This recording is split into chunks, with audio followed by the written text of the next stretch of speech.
Bem, pessoal, chegamos ao inciso mais cobrado de todo o artigo 5º. Cai muito, cai sempre. É uma coisa absurda. Ele e o Náutico vive caindo, cai pra caramba. E ele diz assim, o inciso diz assim: a casa é asilo inviolável do indivíduo. Ninguém nela podendo penetrar sem o consentimento do morador, salvo em casos de flagrante delito, desastre, ou para prestar socorro, ou durante o dia por determinação judicial. Peraí, vamos lá, devagarzinho. Primeiro, a casa é asilo inviolável do indivíduo.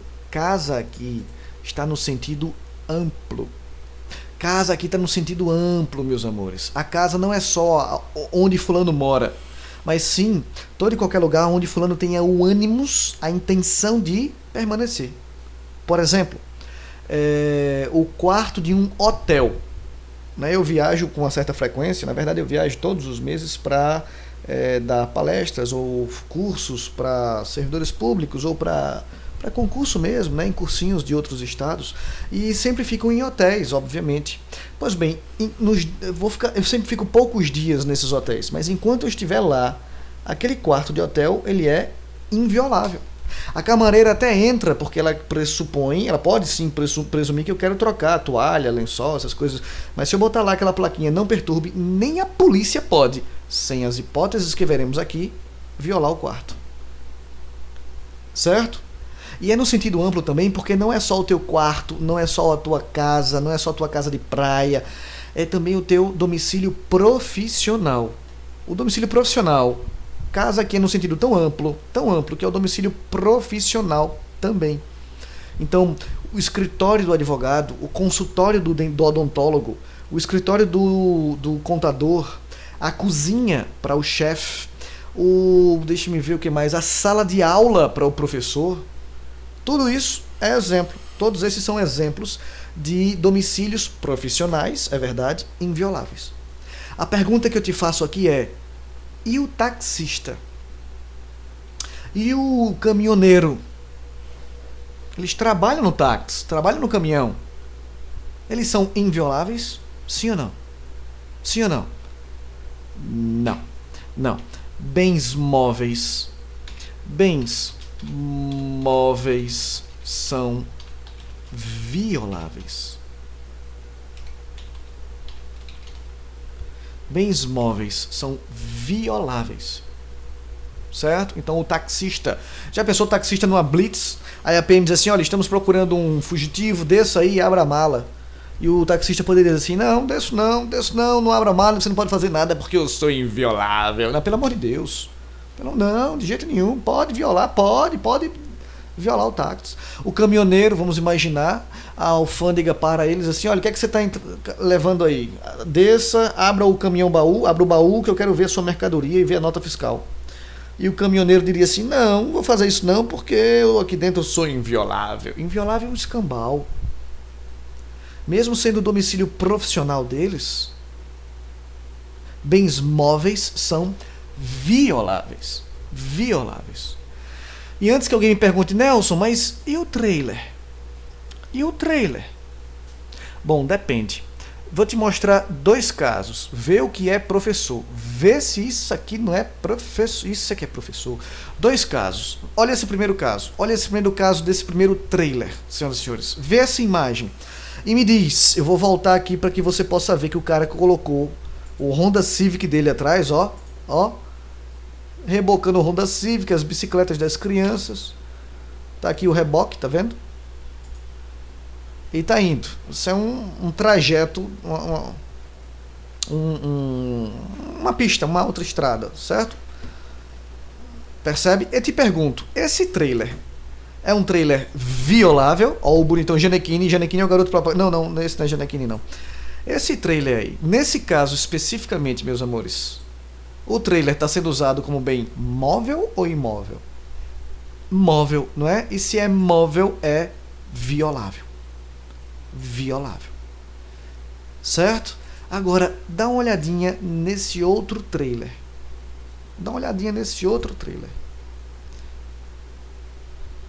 Aqui, na verdade, é aqueles bairros enormes. Sei lá, nos Estados Unidos, um bairro enorme só de trailer. Veja, esse aqui tem uma antena de TV a cabo. Perceba. Eu vou dar a minha esposa está filmando essa aqui, e ela vai dar um close no tijolo. Olha só o tijolo. O trailer está suspenso pelo tijolo. O pneu até trisca no chão, mas ele não tem peso nenhum. Percebe? Alguns outros aí nem tem pneu. O cara vendeu o pneu ou guardou o pneu, sei lá o que foi que ele fez com o pneu. Vai aparecer. Deixa eu só ver aqui. Dá uma olhadinha. Tô virando. Só um segundo. Olha só. O cara tirou o degrauzinho Michuruca e colocou uma escada em L. Além do todo, que normalmente qualquer um pode ter, mas tem uma escada fixa em L. E o ponto que eu mais gostei, porque já foi objeto de prova do CESP, diga-se passagem. Esse vai aparecer agora, ó. Isso aqui é uma caixa postal. Os Correios acham o dono desse trailer. Te pergunto, esse é trailer do mesmo jeito, mas esse trailer é bem móvel ou imóvel? É imóvel. E se é imóvel, nesse caso ele é inviolável. Certo? Morei uma época da minha vida no Canadá. E lá minha esposa trabalhava numa marina, num parque de diversões, na verdade, um parque aquático, que tinha uma marina. E muitos canadenses moravam nos barcos. Alguns dos barcos, veleiros, não tinham nem mastro, de tão velho que era. Era tido como inviolável, por quê? Porque era bem, apesar de ser um barco, imóvel. Certo? Ok? Detalhe, já que eu falei de barco, um detalhe importante. Navios. Barcos quaisquer não, tá? Mas navios e aviões são tidos invioláveis, são considerados invioláveis para o direito civil, invioláveis por o direito civil diz por ficção jurídica. Eu sei, você sabe que um navio e um avião são bens móveis, mas são considerados como se imóveis fossem. Como se imóveis fossem. Certo? São imóveis por ascensão ou imóveis por ficção jurídica. Certo? Olha como o sentido é amplo. Além disso, senhoras e senhores, a casa é asilo inviolável do indivíduo, ninguém nela podendo penetrar sem o consentimento presta atenção, do morador. Tá? Quem tem que consentir é o morador. Opa, errei aqui, só um segundo. O morador tem que consentir. Tá bom? Tá certo? Não é o dono da propriedade, é o morador. Se for alugada, o inquilino. Certo? Então vamos lá, a casa é asilo inviolável. Ninguém nela podendo penetrar sem o consentimento do morador. Salvo. Ui. Quais são os salvos? Flagrante delito. Desastre. Socorro. Ou ordem judicial. Flagrante delito, desastre ou socorro pode ser a qualquer hora do dia ou da noite. Fulano, vamos imaginar, fulano tá batendo na esposa. A polícia pode entrar e prender fulano em flagrante delito? Pode. Fulano tá fazendo uma boca de fumo na casa dele, convidou os amigos, tá lá uma farra. A polícia pode entrar e prender todo mundo? Pode.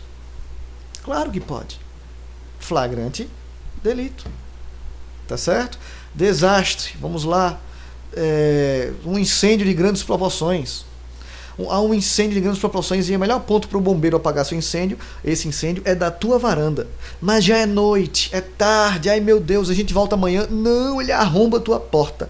Ele entra na tua casa, aquela mangueira pingando d'água, estragando teu carpete, quebra tua mesa de centro sem querer, joga teu sofá pela varanda para ter mais espaço, apaga o incêndio e depois você manda a conta para o Estado. Depois o Estado vai ter responsabilidade objetiva, mas ele viola e pronto. Cicrano tá tendo um infarto, aí chega o SAMU e diz assim: ô de casa, posso entrar? Não, para prestar o socorro, Cicrano vai lá, o SAMU vai lá e entra e acabou-se. A qualquer hora, nesses 3 casos, a qualquer hora do dia ou da noite. Mas a ordem judicial não. A ordem judicial tem que ser durante o dia. E o que é dia para o Supremo? O que é dia para o Supremo? Dia para o Supremo Tribunal Federal. Dia vai dos primeiros aos últimos raios solares. Dia para o Supremo Tribunal Federal vai dos primeiros aos últimos raios solares. Vai do amanhecer ao anoitecer. Vai da alvorada ao crepúsculo. Não a lua nova nem ao eclipse, mas ao crepúsculo. Tá certo? Não ria não. Ok?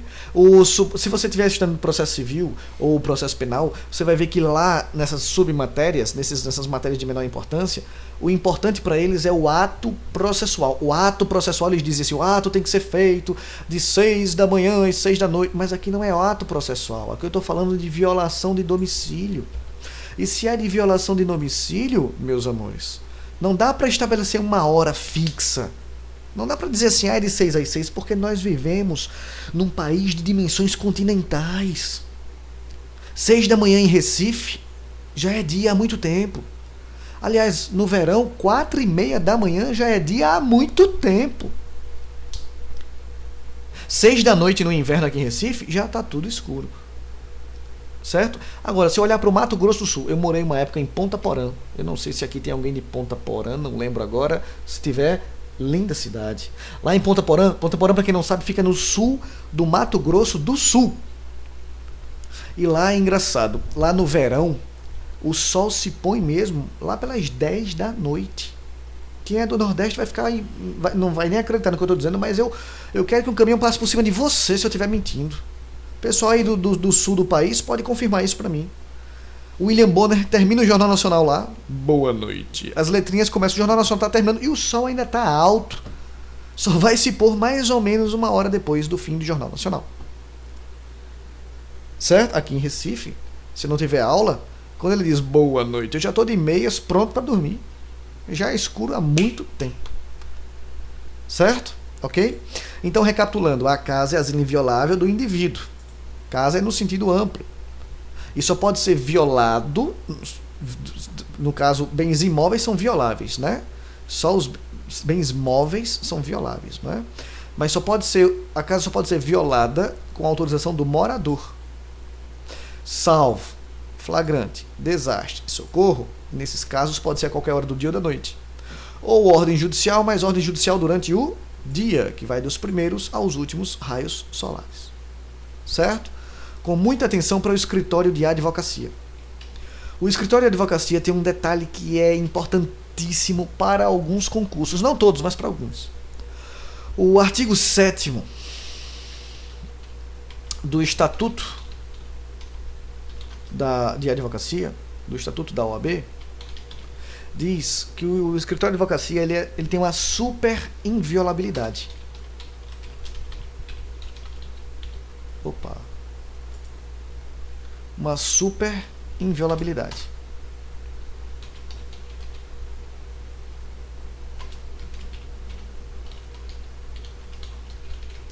Por que, Nelson? Porque o escritório de advocacia não pode ser violado por ordem judicial, nem mesmo por ordem judicial durante o dia, para buscar e apreender provas contra os seus clientes. Para buscar e apreender provas contra os clientes não cabe violação do escritório de advocacia. Para respeitar e preservar o devido processo legal, a polícia não pode, nem por ordem judicial, durante o dia, buscar e apreender provas contra o cliente. Veja, se o advogado for o criminoso, o juiz pode mandar a polícia, durante o dia, buscar e apreender provas contra o advogado. Mas, contra os clientes, provas contra os clientes do advogado que estejam lá no escritório de advocacia não pode ser pega pela polícia, nem mesmo por ordem judicial durante o dia. O advogado está envolvido no crime, Nelson, então ele é um cúmplice. Aí pode buscar contra o advogado e, consequentemente, pegar contra os parceiros dele também, os cúmplices. Mas o advogado é só o advogado, está fazendo só a defesa. É um senhor de bem, cidadão de bem, pai de família. não está envolvido com crime. Então, as provas que ele tem contra o cliente dele, que estão no escritório de advocacia dele, não podem ser pegas, nem mesmo por ordem judicial. Tá certo? Tá claro isso? Ok, senhoras e senhores? Estou esquecendo alguma coisa? Se tiver alguma dúvida, posta aí que eu respondo. Posta na comunidade que eu respondo o mais rápido possível, mas acho que é isso mesmo. Só isso mesmo. Alguém sempre me faz uma pergunta aqui, deixa me ver qual é a pergunta. Nelson, a pergunta era essa mesmo. Se o advogado estiver envolvido, aí ele é cúmplice, certo? Aí ele é cúmplice, ok? Aí tem outra jurisprudência. Existia uma jurisprudência do Supremo que dizia que era possível por ordem judicial, era possível Vixe, Maria, o que foi que eu fiz aqui? Deletei. Que besteira eu fiz. Havia uma outra jurisprudência do Supremo que era possível ordem judicial durante a noite. Durante a noite para fazer cópia de documentos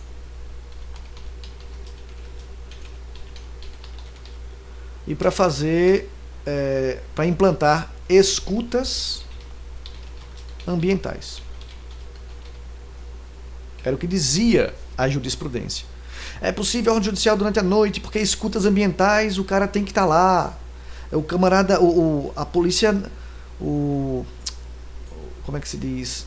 O policial tem que fazer isso na surdina, né? O advogado não pode estar lá.